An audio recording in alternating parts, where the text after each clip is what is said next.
Je n'aurais jamais pensé qu'en licenciant un employé qui semblait juste paresseux, le serveur de l'entreprise se fondrerait peine 2 secondes plus tard. Comme il était responsable du système, mais venait d'être renvoyé par mes soins. Aucun des employés persans n'a pu gré la situation. Les appels de réclamation des clients se sont mis pleuvoir. Et si le problème n'était pas résolu dans les 2 minutes suivantes, la chute du cours de l'action était inévitable, voire une faillite pure et simple. C'est elle que j'ai compris que je venais de virer un pilier de l'entreprise. Non seulement il portait la botte sur ses épaules, mais il hantait aussi le cerveau technique. Madame, en cas de panne, il pouvait restaurer le système en 1 seconde. C'est pourquoi le président lui-madame avait tant insisté pour l'avoir, allant jusque lui proposer la moitié des parts de l'entreprise pour le garder. Sous sa direction, l'entreprise n'avait cessé de prospérer. Mais comme mon prêt était absent, j'avais été chargé temporairement de diriger l'entreprise. En entrant dans les bureaux, je l'avais surpris en train de jouer sur son téléphone. Sans réfléchir, j'avais renversé un verre d'eau sur son visage. Il s'élève pour m'expliquer qu'il venait de finir une nuit de travail et qu'il se détendait juste un instant. Mais je l'ai immédiatement accusé d'être paresseux. Et je lui ai dit que s'il n'était pas content, il pouvait partir. Il m'a alors dit que seul le président pouvait le licencier. Mais j'ai rétorqué en riant froidement que j'étais le président par intérim et que cela suffisait. Mon assistant a confirmé que tout dépendait désormais de moi. J'ai alors exigé qu'il parte dans les 2 minutes ou qu'il soit expulsé par la scurie. Face ma fermée,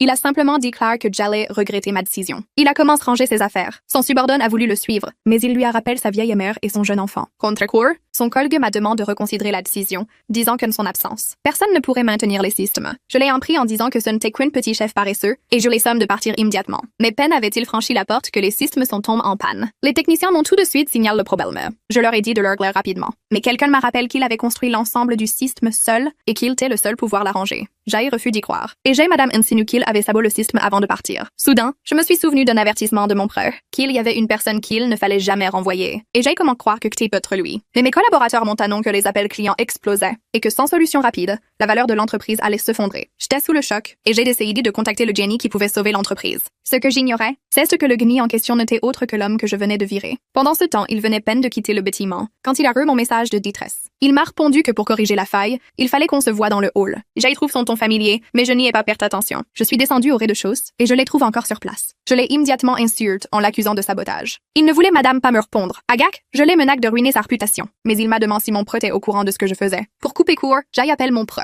et je lui ai dit que j'avais renvoyé un petit employé. Mon préoccupe m'a dit de gré comme je l'entendais. Jay raccroche en me moquant de lui, en disant qu'il devait bien connaître sa valeur réelle, puis Jay fait venir la scurie pour l'expulser. En partant, il m'a répété que je le regretterais. J'ai répondu que personne ne pouvait me faire regretter mes actes. Mais ce moment persiste, l'alarme du système a retenti dans tout le bâtiment. J'ai aussi de panique, et c'est alors que mon preux m'a rappelle. En décrochant, je suis resté complètement abasourdi.